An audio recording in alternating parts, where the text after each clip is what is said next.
Chris Forster said this week that he prefers that the Niners prioritize drafting position players early in the draft over offensive linemen. Yeah. Which is really an interesting thing because he's an offensive line coach. And then he also, had a hand, I think, in not just the two guys they drafted, but the two guys they signed after the draft. Mm-hmm.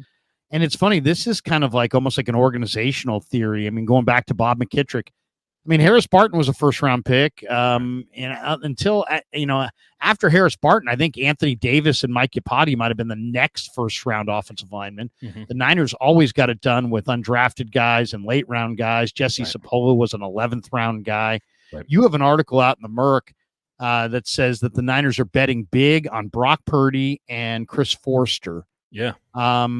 Explain for people who haven't seen that article what your premise was, and is this related to Forster's comments that he says, hey, you know what, you can find O-linemen in the 4th, 5th, and 6th round, and the early rounds, go get position players, go get running backs, wide receivers, quarterbacks, tight ends, the guys who handle the football. I thought it was an interesting comment, to be sure, for the exact reason you laid out. I mean, I think every position coach is like, give me as much talent as possible. But Forster very much believes in his own ability, and he's as well respected an offensive line coach as there is, at least amongst folks who coach in the NFL and understand the challenges and nuances of that. I mean, he gets rave reviews from everybody I talk to in that profession. And I like him a lot. I think he's a really interesting guy to talk to.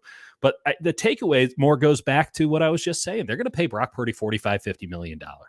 And they have been living in a world where they could spend lavishly on anything they want. And the Niners are already entering an era of austerity where you have to completely change how you build a roster when you have one player taking up 20-25% of your salary cap on a given year. And when you have a quarterback that makes $1 million against a $250 million cap, you can do whatever the hell you want. And that is over. It's over yesterday. The fact that Eric Armstead is no longer here is case in point that it is over, that they have to prepare for a very new way of building a football team. And one of the areas, and that means that they're going to have to look at positions and say, where can we afford to get away with paying less? And they have clearly already identified offensive line as one of those places, because not only did they not draft somebody early, 1st or 2nd round, and get that Trent Williams of the future in-house, but they also failed to sign anybody of any real impact in free agency. They looked at the prices for guards, which is now north of $20 million for good guards. They looked at the prices for right tackle, the area that I think every 49ers fan would have said they needed to make an improvement most at. And they said, nah, we're not doing that. We can get away with Colton McKivitz, and we can draft some guys, and we can get away with Jake Brendel, and we'll sign the Nuge. And they're just not prioritizing those positions outside of Trent Williams, who is the exception to somewhat prove the rule because he's one of the all-time greats. They did take McGlinchey in the 1st round. They did. And then what happened when McGlinchey came up and the Broncos put out, a bunch of teams are putting out these big offers. Yep. They said, you can go. We can do as much, maybe not better, but we can do as much cheaper. And I think the Colton McKivitz contract that they just signed him to, I mean, tells you that, hey, they are going to try to get away with paying as little as possible to get quality baseline offensive line play, and anything more than that is gravy. And Forster explained this a little bit, where he goes, if you're at a line, if you're below it, I can't do anything with you. But if you're at that line, I can make it work because I know the system, and we got little cheats that we can do to make this work. And you look across the line, I mean, the guys that they drafted are straight out of the Colton McKivitz camp of malleability. You got a Dominic Pooney, who they could maybe throw at swing tackle if they need to, but he's going to compete at right guard. He's their 3rd round pick. You get a Jarrett Kingston. He's a guy who was a tackle at USC. You can maybe throw him back out there if you need to in a pinch, but they're going to play him at guard. I think he can maybe play center down the line. They're looking for guys who have versatility, the Dan Brunskill school of offensive linemen, and it's something they have to do because if they're going to pay Brandon Ayuk a shit ton of money, if they're going to continue to put money on the defensive side of the ball, which has been their want for years and years, and continue to pay really good players very high prices, which are just continuing to go up and up and up, and they're going to pay their quarterback 20-25% of their salary cap, they're going to have to be areas where they say we don't have to pay to just be okay. And that area, ironically, given that they're about to invest this much money in Brock Purdy, are the people that are paid to protect Brock Purdy. I don't know if it's a great plan, but that's their plan, and it is entirely contingent on Chris Foerster, 62-year-old Chris Foerster, being one of the best offensive line coaches in football. He told a story about Jed Fish, who I mentioned earlier. When he was an assistant with the Baltimore Ravens, he told Jed Fish, hey, go and look at the New England Patriots. This is like in their heyday, 2005, 2006, 2007. Dante Zarnecchia is the totally O-line coach. Go look at their offensive line and tell me why they're good. And he comes back and he goes, this is Foerster telling the story from Fish's perspective. I'll follow up with Fish to see if this is true or not.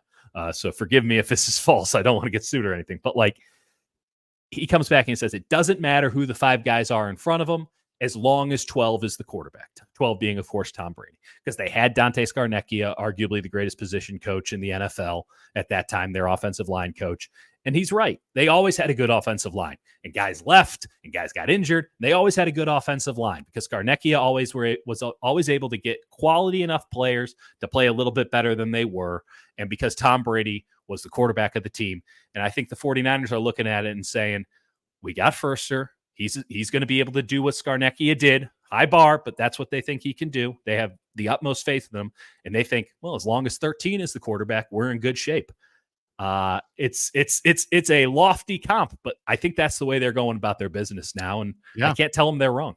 Yeah, I mean, that's clearly how they believe, and that's how they believed for years. Pour your draft pick capital into your D-line, prioritize the guys who handle the football, and make do on your offensive line. And that's, I know lots of people in this draft specifically were hoping the Niners would have gone, offensive line in rounds 1, 2, and 3 and really bolstered. And they showed no interest in doing that. No, they had 2 chances in the second round, right? With Kingsley Suamataia, or, making a small move up to get Rosengarten, who it was pretty clear someone was going to get. I think they were shocked by Baltimore taking him because he's not a clear Ravens type of player, which means that he's good. I mean, I don't know. The Ravens seem to always get good players, so I don't know why they thought he wouldn't go to them. But they passed effectively on 2 really good players, in my opinion. So I mean, they did, and he made it perfectly clear that in his mind, you can get difference-making skill position players in rounds 2, 3, and 4, and you can't get difference-making offensive linemen in rounds 2, 3, and 4. So I mean, that's is it right? Is it wrong? I mean, at least the Niners, it's an ethos. Yeah, I mean, the Niners were ranked 28th in the NFL in interior offensive line play by Pro Football Focus, so it wasn't good enough. But it was good enough to win the NFC, just wasn't good enough to beat Mahomes and of course the great Andy Reid when it counted. But I thought it was interesting for him to say that, and in a way, how many times have we watched the Cardinals draft blue chip offensive linemen in the top 10 for years? Over a 25-year period, they probably drafted 9 different first round linemen, and yet their line always seems like it sucked. So it's like, why is that? I think ultimately, if you go look at the greatest teams of our lifetime, if I talk about the Niners of the 80s, Montana, Roger Craig, Tom Rathman, Jerry Rice, John Taylor, Brent Jones, they had offensive linemen that they signed off free agency, veterans, guys they signed off the street, guys who weren't even drafted. Right. You think of the Niners in the 90s, Steve Young, Ricky Waters, Tom Rathman, and once again, Jerry, Brent Jones, John Taylor. Great weapons. The Cowboys in the 90s, Aikman, Emmett, Irvin. They had a couple pretty good offensive linemen on those teams, too. They had some good offensive linemen, but they also had guys like John Giesick from Sac State and Mike Kiselak, who played with me. He was on our team in the Canadian League. A couple of years after that. I mean, they filled in with some just okay kind of in between guys. They had Larry Allen, they had Eric Williams, they had Nate Newton. Right. But they made do with some, Stepnoski was kind of a smaller guy. Right. Then you look at the Patriots, Patriots won a lot of rings, and they had Brady and Moss, and even though people say Brady didn't have weapons, Deion Branch won a Super Bowl MVP, as did Edelman. They had Moss, they had Gronk. I mean, you're talking about a Hall of Fame players there. Yeah. And they made do with some mediocre. Listen, they had some very good offensive linemen there too. They did. Logan Mankins. Yeah, I mean Matt Light. Like, there's some really good players. There's no question about that. But nobody that you would call blue chip, right? Nobody who was a known entity like this guy's. No top 5 guys. No guys. No top 15 guys, really, for the most part. And honestly, that's a spot where the 49ers, right? Like, there are good offensive linemen that deserve to be drafted early. But by the time the 49ers are going to be drafting, they're probably all gone. Yeah. So you do have to prioritize. Like, I think Forster is on to something with, by the time the 49ers are drafting, there's no chance for them to get that no doubt blue chip Trent Williams type impact offensive lineman. So why would you use a second, or early third round pick on those guys when you got Ricky Pearsall, who we can debate if he was a first round pick or not, but he looks the part. He looks like a really good player. I don't give a damn where he was drafted. He can play. And Renardo Green, who frankly looks like someone who could have been drafted in the first round based on what I've seen so far. He's been really, really good. He looks good. So I think their theory is bearing fruit for now, but it is completely dependent on the 49ers offensive line not sucking this upcoming season. Because again, if Brock Purdy ain't in there because someone missed a block, this team is cooked. It is done. It is over.